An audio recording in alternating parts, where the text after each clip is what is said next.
성도 여러분 안녕하세요. 유지훈 목사입니다.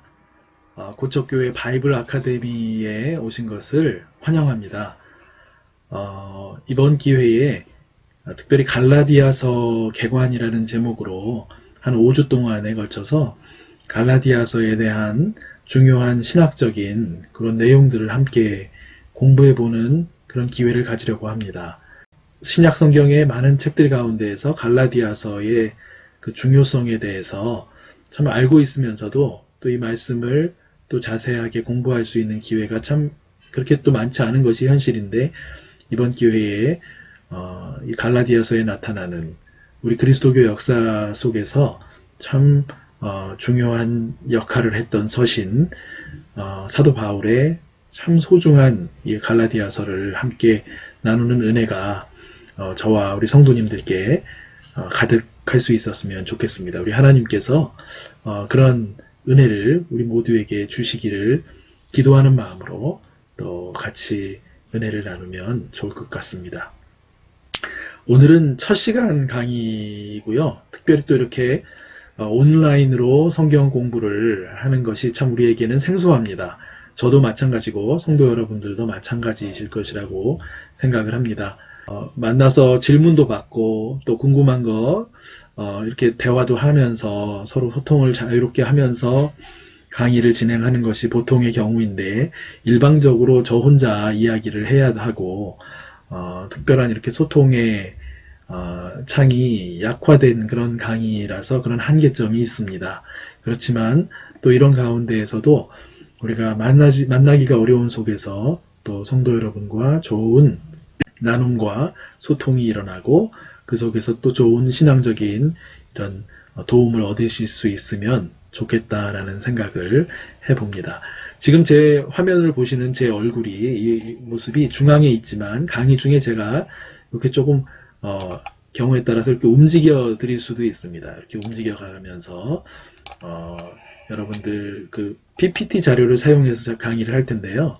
이렇게 제 모습을 제가 움직이는 겁니다. 지금 이렇게 움직이면서 그때 또 이렇게 설명도 드리고 또 안내도 드리고 하는 그런 방식으로 진행을 해보려고 합니다.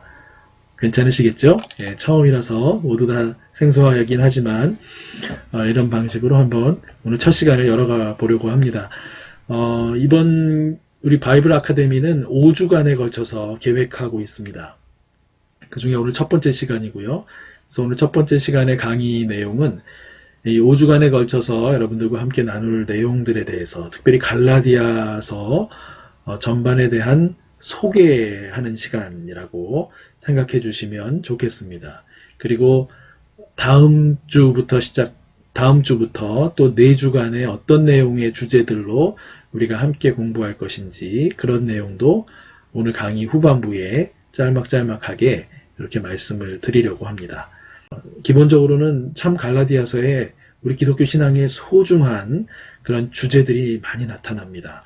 그것도 우리가 잘 이해하고 알아갈수록 우리의 신앙이 깊이를 더하게 되고, 또 우리의 신앙이 정말 참된 복음 위에 바로 세워지게 되므로 우리 개개인의 신앙뿐만 아니고 우리 교회가 건강해지고 하나님의 말씀 위에 바로 서게 되는 그런 일들을 또 기대하고 소망하면서 우리가 모두가 함께 신앙 안에서 건강한 믿음의 공동체를 이루어가는 것을 목적으로 하면서 그렇게 강의를 한번 여러분과 함께 나눠가며 진행해 보려고 합니다.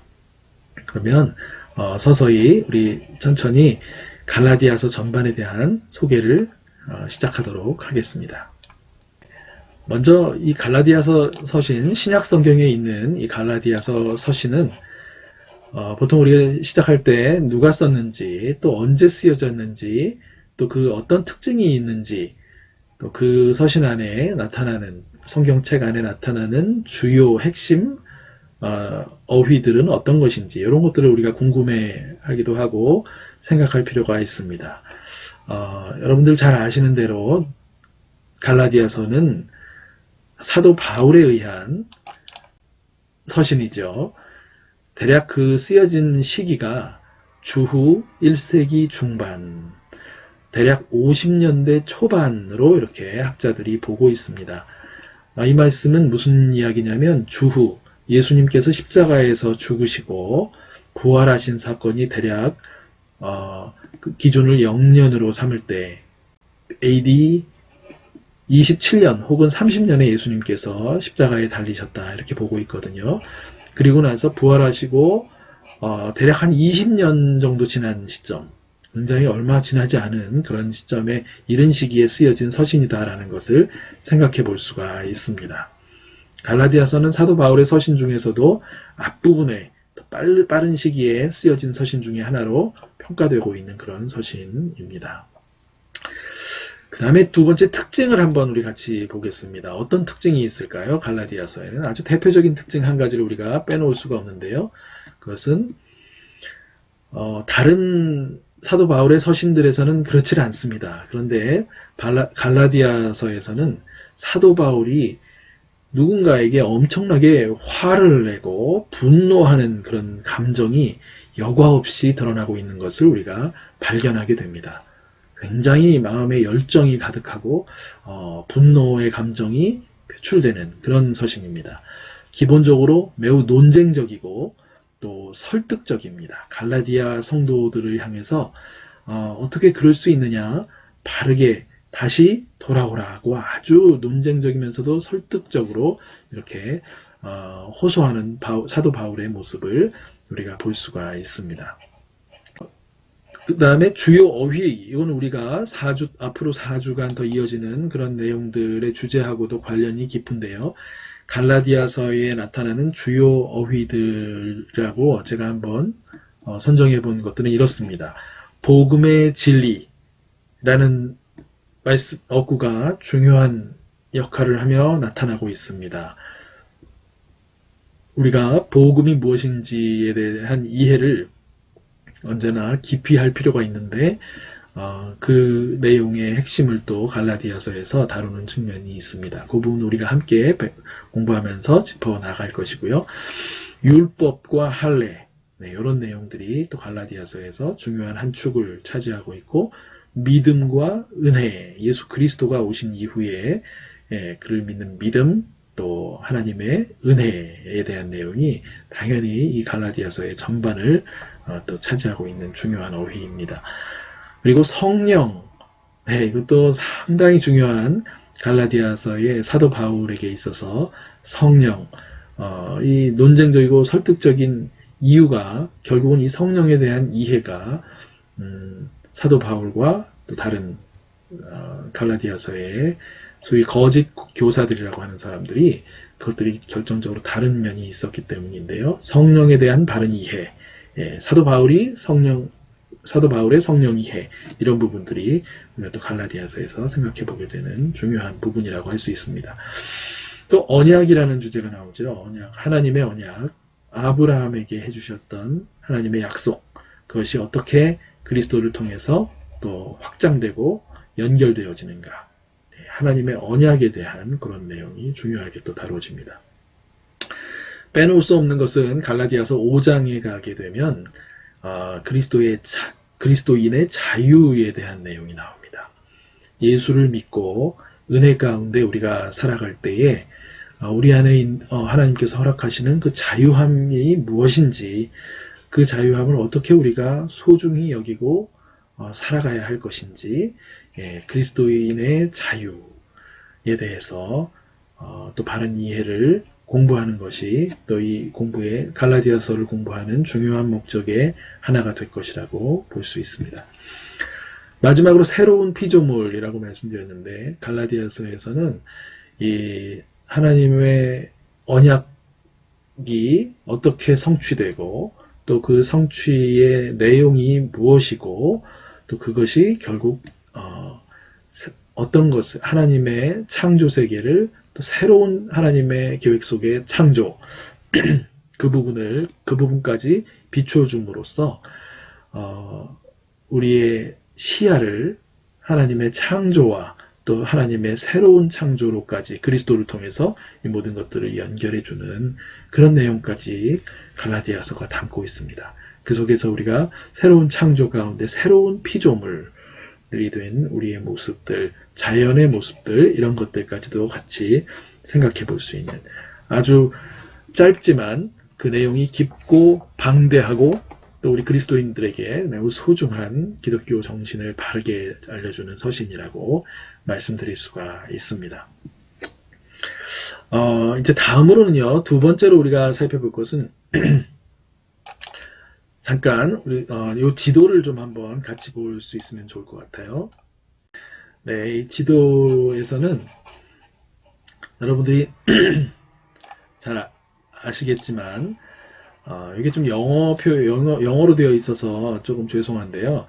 이 메디테레니언 씨라고 하는 이 바다는 지중해입니다. 우리 지구 서쪽에 지중해 바다 아시죠? 여기 이탈리아가 있고 또 그리스 지역입니다. 이쪽 지역이. 그리고 이쪽은 우리가 아는 터키가 있는 지역이고 성경에서는 소아시아 지역이다 이렇게 부르는 그런 지역입니다. 가만 보시면 여기에 영어 표현이긴 한데 갈레이시아라고 갈라디아라는 지역이 나옵니다. 대략 이 정도 되는 지역 구분이 되겠죠. 갈라디아. 네, 이 지역 어디선가 남쪽일 수도 있고 북쪽일 수도 있고 학자들이 많이 논의를 하는데 주로 남쪽에 있는 여러 지역들을 사도 바울이 선교 활동을 하고 다른 곳으로 이동했을 때 그곳에서 이 갈라디아 교회를 향해서 나중에 소식을 듣고 편지를 보낸 그 편지가 이제 갈라디아서가 되겠습니다. 그 지역 사람들을 향해서 사도 바울이 이제 간절한 호소를 하는 그런 내용이 담겨져 있습니다. 이 지도를 보시면 대략 이 지중해 연안이 이 신약 성경에 대한 모든 일들이 결국은 이 지중해 연안 안에서 일어났다라는 것을 우리가 또 생각해 보게 됩니다. 아까 말씀드린 1세기 중반 정도에 쓰여졌다. 편지가. 그리고 그 쓰여진 지역은 이 지중해 연안, 특별히 갈라디아 지역이라는 지역의 성도들을 위해서 에베소 혹은 다른 지역에서 안디옥 이런 지역에서 사도 바울이 이 편지를 썼었을 것으로 이렇게 생각을 해볼 수가 있습니다. 안디옥이라는 곳이 여러 곳이 있는데 이제 나오게 될 때 우리가 같이 이야기를 하면 좋겠고요. 요 밑으로 내려오면 시리아 지역이고 예루살렘이 이쪽에 있습니다. 이스라엘이 이쪽에 있다는 얘기죠. 네, 그러니까 이스라엘과 시리아, 안디옥, 갈라디아, 소아시아, 그리스 마게도니아 지역이 이쪽이고요.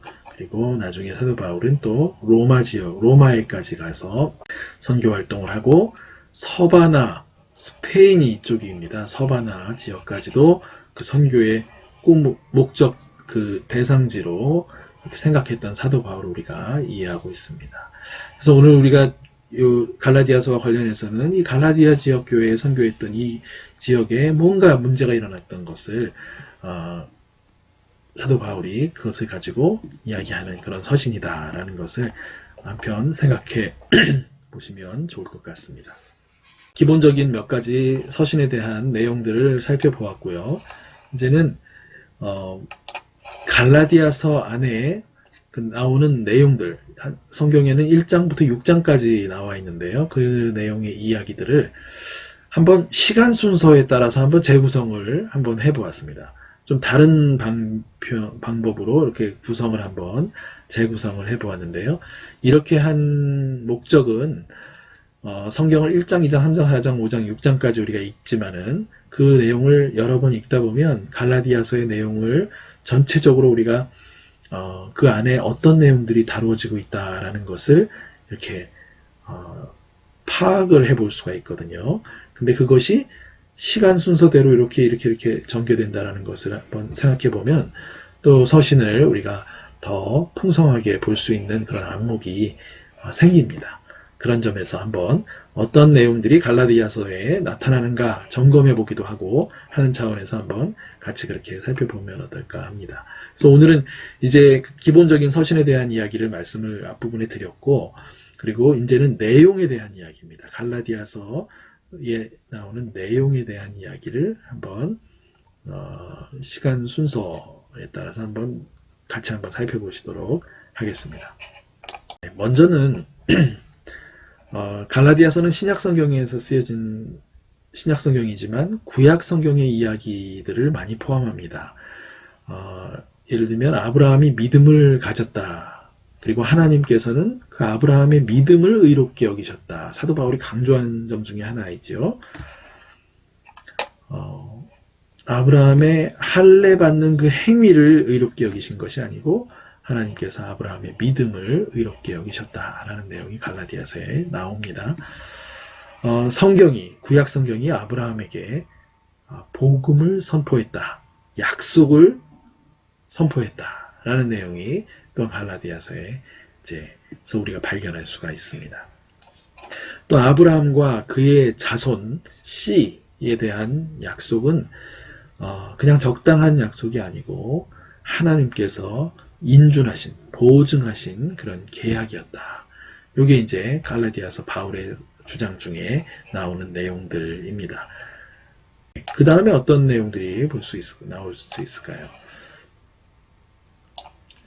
이제 좀 시간이 지납니다. 430년 뒤에, 갈라디아서 4장인가요? 예, 4장에 이제 이런 내용들이 나오죠. 430년 뒤에 이 약속이 있은 뒤에 율법이 중재자를 통해 주어졌다. 모세를 통해서 주어진 십계명이 대표적인 것이죠. 성경은 그것을 천사들과 모세를 통해서 주어졌다. 중재자를 통해 주어졌다. 이렇게 말씀하고 있죠. 그 율법이, 뒤에 나온 율법이 먼저 나온 하나님의 약속, 언약을 무력화하지 못한다. 이렇게 말씀합니다. 약속이 먼저다. 하나님의 약속이 신실한 약속을 주시는 하나님의 그 약속이 먼저이다. 라는 얘기를 하는 것입니다. 그 뒤에 율법이 왔지만 그것이 약속을 해칠 수 없는, 무력화시킬 수 없는 하나님의 약속은 변함이 없으신 것. 그 부분을 말씀을 하는 것입니다. 그래서 그 율법은 생명력을 줄 수는 없었다라는 것이 사도 바울의 또 강조점입니다. 율법은 그리스도께서 오시기 전까지 보호자요, 또 초등교사였다. 이렇게 말씀하고 있습니다. 율법의 한계가 그 자체로 생명력을 줄 수 없는 그런 한계, 그러나 한지 삶의 바른 방향을 제시해서 크게 일탈하지 않도록 하나님의 백성들을 보호해주고 또 기본적인 안내를 해주는, 초등학생들에게 안내를 해주듯이 그런 율법의 역할이 보호자요 초등교사였다라는 내용을 또 우리가 볼 수가 있습니다. 대략 여러분 이게 시간적인 순서라는 게 무슨 말씀인지 이해되시죠? 갈라디아서에서 장별로 나온 이야기를 말씀드린 게 아니고 그 내용 모든 것들을 시간적인 구약시대 아브라함부터 해서 쭉 이렇게 시간적인 순서로 내용을 정리해보고 있는 것입니다. 다음을 한번 또 보겠습니다. 네. 또 이제는 그리스도께서 오셨다. 물론 이 사건이 갈라디아서에서 매우 중요한 사건임에 분명합니다. 그리스도의 오심과 죽으심과 부활이야말로 사도 바울에게 또 이 갈라디아서에서 가장 중요한 사건 중에 하나라고 말씀을 드릴 수가 있죠. 그리스도는 아브라함의 자손으로 오셨다. 또 이방 민족에게 유업을 주기 위해 오셨다. 유업이라는 것은 하나님의 약속의 유업, 하나님이 약속하신 약속의 그 유산, 약속의 내용물, 그것을 주기 위해 오셨다라고 그렇게 하고 있고요. 그렇게 해주시기 위해서 그리스도께서는 죽기까지 신실하셨다라는 내용도 사도 바울의 주장, 말씀 가운데 나타납니다. 그리스도께서 죽기까지 신실하신 데에는 그리스도의 우리를 향한 사랑이 있었죠. 하나님의 사랑입니다. 우리의 모습이 죄 가운데 하나님 앞에서 저주의 대상이 될 수밖에 없는 그런 모습이었다라는 것이죠. 그런 우리를 대신해서 그리스도께서 저주가 되어주셨다. 스스로 그 저주의 자리에 스스로 그 자리에 가셨다. 그 죽음의 자리까지 죄 없으신 분이 신실하게 그 자리를 하나님의 뜻을 순종하시며 그 자리로 가셨다라는 것입니다. 그 일이 우리에게 마땅히 와야 할 율법의 저주를 제거해버리게 되시는 놀라운 일이 되었다. 이것이 사도 바울의 그리스도의 신실하심에 대한 사도 바울의 고백입니다. 매우 중요한 고백입니다. 우리 주님께서 우리를 대신에 저주가 되시는 그 자리에 얼마나 신실하게 죽기까지 그 자리를 가셨던가 하는 것을 우리가 생각해 볼 때 하나님의 우리를 향한 사랑과 그리스도의 사랑을 우리가 더 깊이 깨달아 알게 되는 것입니다. 그 다음으로 이제 어떤 내용이 나오는지를 보게 되면요.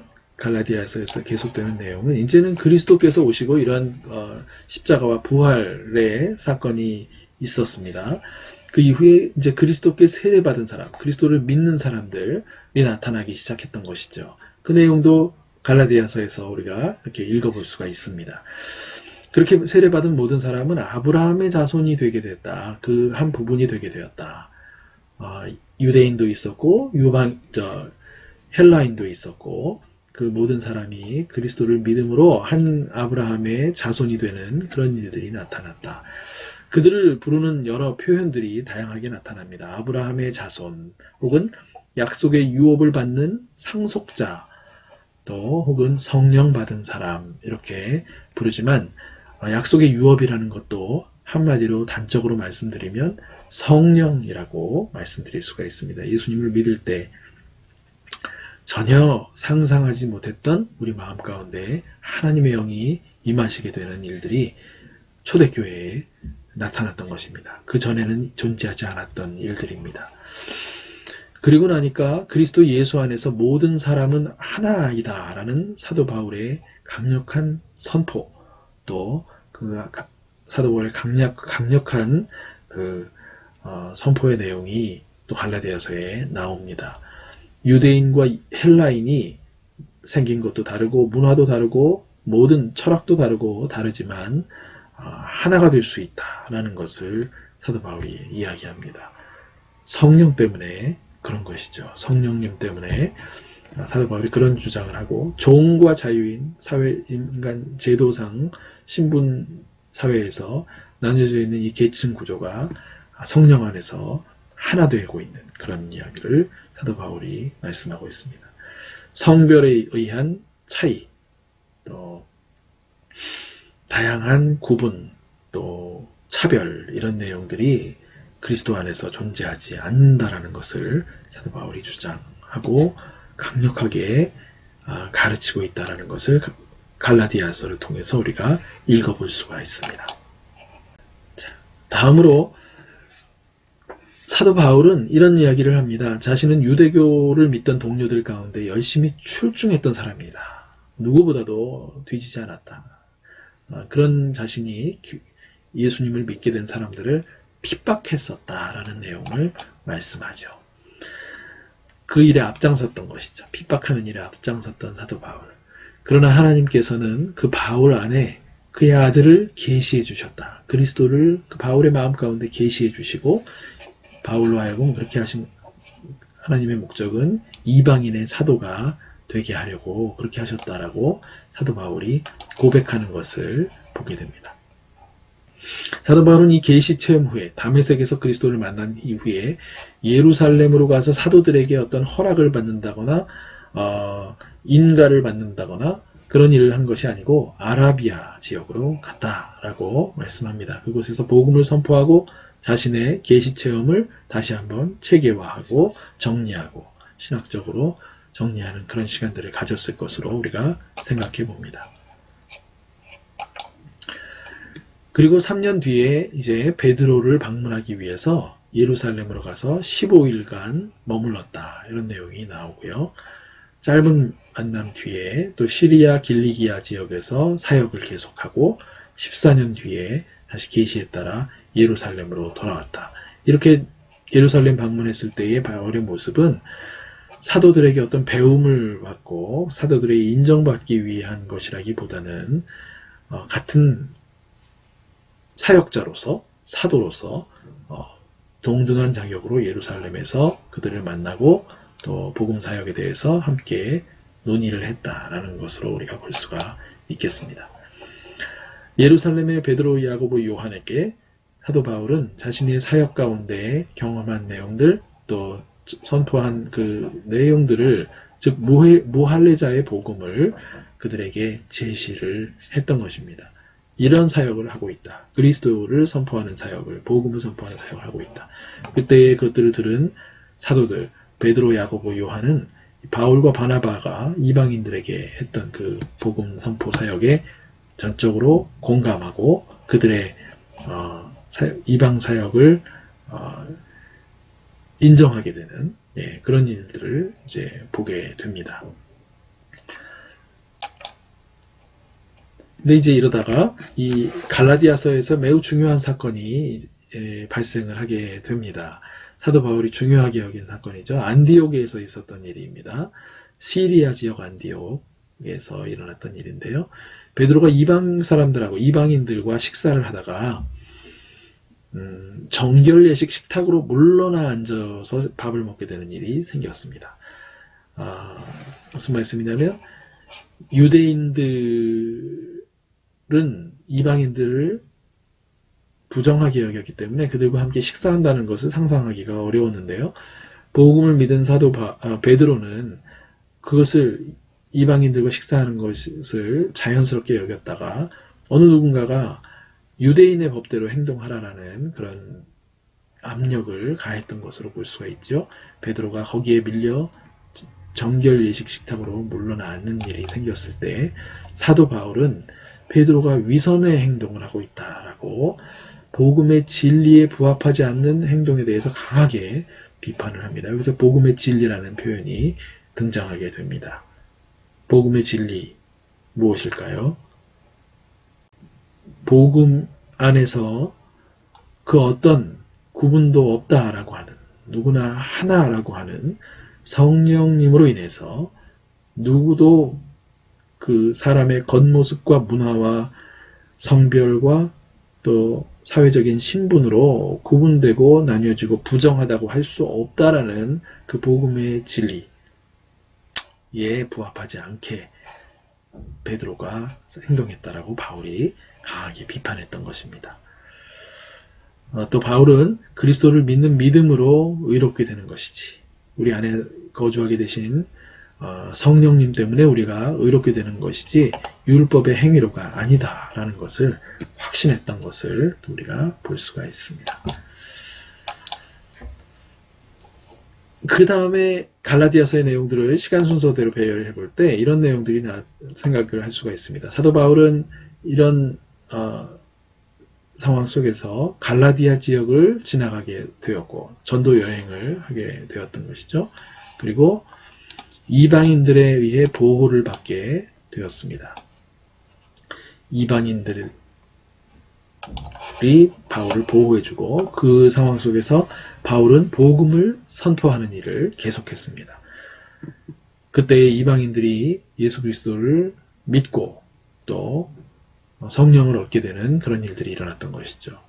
율법의 행위가 아니라 은혜로 구원을 받게 되었습니다. 믿음으로 구원을 얻게 되었던 것입니다. 그렇게 된 이방인들은 바울을 사랑했습니다. 그럴 수밖에 없겠죠. 복음 전해준 사람을 사랑하고 또 보호하고 그렇게 했을 것이 분명합니다. 믿음에 의해서 성령을 그들은 받았고 또 기적을 체험하기도 했던 것이죠. 모두가 아브라함의 자손 공동체가 되었습니다. 이방인임에도 불구하고 그런 놀라운 성령 공동체가 되었던 것입니다. 성령으로 살아가는 형제 자매가 되었던 것이죠. 놀라운 복음 사역이 갈라디아 지역에, 바울이 갈라디아 지역을 다닐 때 병을 얻은 상태에서 그들의 보호를 받는 상태에서 선포한 복음으로 이런 일들이 생겨났던 것이 갈라디아서에 나타나 있습니다. 중요한 내용 중에 하나입니다. 그런데 그런 갈라디아 교회에 바울이 늘 거기에만 머물러 있지는 않았죠. 다른 지역으로 다시 이동을 했을 때에 소식이 들려옵니다. 어느 순간인가 거짓 교사들이 그곳에 들어왔다라는 것입니다. 바울이 알려줬던 그 복음은 잘못되었고 바울은 사람을 기쁘게 하려고 한다. 복음은 그렇게 간단한 것이 아니다. 아브라함의 자손이 되는 것은 그렇게 간단한 것이 아니다.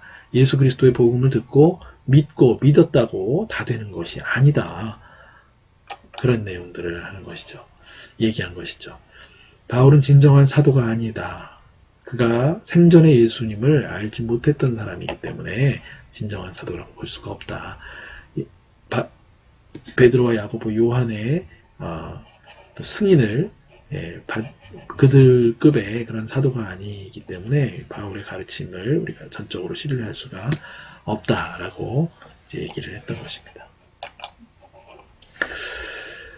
그래서 갈라디아 지역 사람들이 구원을 받기 위해서는 그들은 예수님을 믿을 뿐만 아니고 율법을 지켜야 한다, 이렇게 얘기를 했던 것입니다. 우리가 예수님을 믿으면서도 우리 안에 죄성이 있습니다. 남아있죠. 습관이, 좋지 못한 습관들이 있습니다. 실수도 많이 합니다. 말로 여전히 다른 사람을 상처 주고 힘들게 하는 말이 남아있습니다. 우리 마음 씀씀이가 여전히 죄악된 마음 씀씀이로 남아있는 부분들이 있죠. 그런 모습들 자체를 가지고 이 거짓 교사들은 그렇기 때문에 예수님 믿는 것만으로 부족하고 철저한 규율과 생활 질서를 철저하게 지킴으로써 그런 어떤 우리의 말의 실수, 행동의 실수, 또 우리 마음 가운데 있는 죄악들, 이런 것들을 바르게 잡아가는 훈련이, 철저한 훈련이 필요하다, 이런 주장을 했던 것이고, 아브라함의 자손이 되기 위해서는 그래서 율법을 철저하게 준수하는 것, 할례부터 받기 시작하고 철저하게 하나님 앞에 율법을 지키는 자손이 되겠다라는 표시죠. 그것부터 시작해서 절기 준수, 모든 것들을 그렇게 하겠다라는 그 일들을 동시에 같이 해야 온전한 구원을 얻는다, 이런 가르침을 했던 것입니다. 이 소식을 읽고 바울은 극도로 분노합니다. 이게 갈라디아서를 사도 바울이 쓰게 된 이유가 되고, 이 분노의 모습이 갈라디아서 서신에 나타나 있는 것이죠. 그래서 이 서신을 통해서 갈라디아 성도들이 다시 은혜에 대한 이해를 바르게 갖고, 그리고 사도 바울, 정말 사랑으로 복음을 진실되게 전했던 사도 바울의 권위를 재확립하기 위해서 그걸 기대하면서 사도 바울은 이 편지를 썼던 것입니다. 그래서 갈라디아 성도들이 그의 권위에 대해서 다시 호의적으로 이렇게 변화되기를 희망했던 것입니다. 거짓 교사들이 와서 많이 지금 문제를 일으켜 놓았지만은 다시금 그 은혜의 복음으로 바르게 자리 잡기를 있게 되기를 희망하며 이 편지를 썼다라고 볼 수가 있습니다. 그리고 사도 바울의 마음 가운데는 그 갈라디아 지역 교회의 성도들이 결국에는 그 침입자들, 거짓 교사들의 가르침을 쫓아내고 더 이상 그 율법을 준수하며 따르는 일들, 할례를 받고 절기 준수를 체크받고 하는 그런 일들을 따르지 않고 그들 가운데 임하신 성령께 집중하며 성령의 인도하심을 따라 살게 되리라고 이렇게 사도 바울은 확신하고 있었던 것을 편지를 통해서 우리가 확인해 볼 수가 있습니다. 여러분 수고 많으셨습니다. 지금 굉장히 많은 내용들을, 갈라디아서에 있는 내용들을 우리가 같이 한번 쭉 이야기 시간 순서대로 이렇게 한번 살펴보았던 것이고요. 이런 내용은 1장부터 6장까지 성경을 읽어가시면서 부분적으로 다 발견하실 수 있는 내용입니다. 그러나 이렇게 시간적인 순서로 이렇게 쭉 보기에는 잘 안 해봤죠, 우리가. 한 번쯤 이번 기회를 통해서 그렇게 하심으로 더 갈라디아서에 있는 내용들을 좀 더 입체적으로 이렇게 이해하실 수 있으면 좋을 것 같고요. 지금부터는 이제 오늘 이제 내용들을 마치고 다음 주부터 주차별로, 그 주제별로 몇 가지 이제 같이 나눌 그 핵심 주제들에 대해서 간략한 소개만 드리고 정리하고 오늘 첫 번 강의를 마치려고 합니다. 다음 주는 당장 사도 바울과 성령이라고 하는 주제로 내용을 나누려고 하고요. 사도 바울에게 있어서 성령의 중요성, 또 갈라디아서에 있어서 성령에 대한 바른 이해, 이 거짓 교사들이 왜 이런 가르침을 했을까? 그들이 성령에 대한 몰 이해라고도 우리가 볼 수가 있기 때문인데요. 사도 바울이 그에 대해서 강력한 반대 입장을 표현했던 이유 무엇일까? 오늘날 우리 신앙인들에게도 중요한 성령에 대한 바른 이해는 어떤 것일까 하는 문제를 다음 시간에 다루게 됩니다. 그래서 사도 바울이 우리에게 갈라디아서를 통해서 제시하는 성령에 대한 바른 가르침과 안내는 무엇일까? 우리가 다양한 내용들을 성경에서 볼 수 있지만 갈라디아서에서 말씀하는 성령에 대한 바른 가르침과 안내는 어떤 것이 있을까 하는 내용을 다음 시간에 같이 한번 공부해 보도록 하겠습니다. 그리고 그 다음 시간에는 언약가족이라는 주제인데요. 아까 말씀드린 구약성경 창세기에 하나님 아브라함에게 하신 약속, 그것으로 인해서 하나님 백성을 만들어 가시는 하나님의 큰 계획, 이스라엘 백성이 그것인 줄 알았는데 예수 그리스도를 우리가 경험하고서는 그 하나님의 백성의 범위가 이스라엘 백성의 민족 범위를 넘어서는 것을 우리가 보게 되고, 그것이 그런 이제 언약 가족의 확장인데요. 그런 내용들을 같이 공부하면서 특별히 그런 과정에서 갈라디아서에서 강조하는 복음의 진리가 무엇인가? 갈라디아서에서 강조하는 복음의 진리라는 것은 무엇인가? 언약 가족과 관련해서 한번 우리 같이 한번 살펴보려고 합니다. 그 하나님의 언약의 내용과 본질이 어떤 것일까 하는 것을 우리가 한번 더 짚어보는, 또 공부해보는 시간이 될 것 같습니다. 그리고 그 다음 주에는 그리스도인의 자유에 대해서, 갈라디아서에서 중요한 그 개념인데요. 그리스도인의 자유, 성령으로 사는 삶, 율법을 따라 사는 삶이 아니고 성령으로 사는 삶, 그것으로 인해서 우리에게 주어지는 자유함, 그것은 그 무엇보다도 소중한 가치였습니다. 바울에게 모든 것을 제껴놓고라도, 목숨을 걸고라도 이 가치를 지키려고 했던 사도 바울. 그리스도인의 자유는 뭘 의미하는 걸까? 우리가 한번 보려고 합니다. 율법의 굴레와 은혜의 자유의 삶 중에서 우리 어떤 삶을 선택하며 살아가야 할 것인가?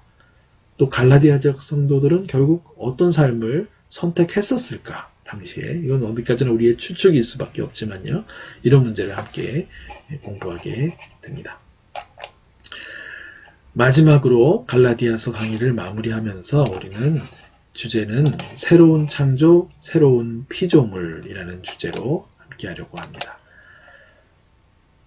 사도 바울 자신이 그리스도를 만나면서 모든 세계관과 가치관이 바뀌게 됩니다. 그리스도의 부활을 경험한 사람의 표징이 바울에게서 먼저 나타납니다. 하나님의 새로운 창조가 시작되었다는 것을 바울은 그리스도를 통해서 깨닫습니다. 그래서 우리가 그리스도를 통해서 얻는 내적인 자유, 그것을 넘어서서 이 온 창조 세계를 향한 하나님의 새로운 계획이 펼쳐지고 있다라는 것이 사도 바울의 강조점 중에 하나인데, 갈라디아서에서 중심 가치로 나타나고 있습니다. 특별히 마지막 6장에 보시면 다른 어떤 것이 중요한 게 아니고, 할례가 중요한 게 아니고, 무할례가 중요한 게 아니고, 새롭게 되는 것, 성령으로 사는 것, 성령의 사람이 되는 것, 새로운 창조, 새로운 피조물, 이것이 중요하다는 얘기를 하는데, 이 문제를 마지막 시간에 함께 공부하면서 갈라디아서의 모든 그 내용을 짧은 시간이지만 우리가 중요한 내용 중심으로 함께 이렇게 살펴보면 이번 강의가 마무리될 것 같습니다. 여러분 어떠셨습니까? 첫 번째 강의, 갈라디아서에 대한 기본적인 소개를 해드렸고요. 저자라든지 기록 연대, 그리고 쓰여진 지역 당시에 기본적인 주요 어휘들, 이런 것들을 살펴보았고, 또 중요하게 다루는 것은 갈라디아서 전반의 그 내용이었습니다. 그 내용을 시간 순서로 다시 재구성해서 구약시대, 아브라함 시대부터 해서 예수님이 오시는 시점, 또 사도 바울의 회심하게 되는 그 시점, 또 복음 전파를 하게 되는 그 모습, 또 갈라디아 교회의 현장, 그 내용까지, 그리고 사도 바울이 가지고 있는 미래를 향한 비전까지, 그런 내용들을 시간 순서로 이렇게 한번 쭉 연결해서 살펴본 것이 조금 더 오늘 첫 강의의 특징이었다라고 생각을 해봅니다. 여러분 어떠셨는지 모르겠고요. 이번 기회에 갈라디아서를 여러 번 좀 읽으시게 되는 그런 계기가 되셨으면 참 좋겠습니다. 많이 읽으시다 보면 그 안에 하나님께서 역사하셔서 그 말씀의 내용을 더 잘 깨달아 알게 도와주시고 그것이 우리에게 읽는 사람에게 기쁨이 되고 성령의 감동 가운데 힘이 되는 것을 우리가 경험하기에 많이 됩니다. 그런 은혜를 많이 누리실 수 있으면 참 좋을 것 같습니다. 이제 다음 시간에는 사도 바울과 성령이라는 주제로 우리가 주제별 이제 공부를 시작하게 됩니다. 앞으로 4주간에 걸쳐서 갈라디아서의 그 주요 주제들을 같이 공부하게 되는데 사도 바울과 성령이라는 주제, 성령이라는 그 중요한 주제를 다음 시간에 함께 여러분과 함께 공부하도록 하겠습니다. 오늘 정말 수고 많으셨고요. 감사합니다. 다음 시간에 뵙겠습니다.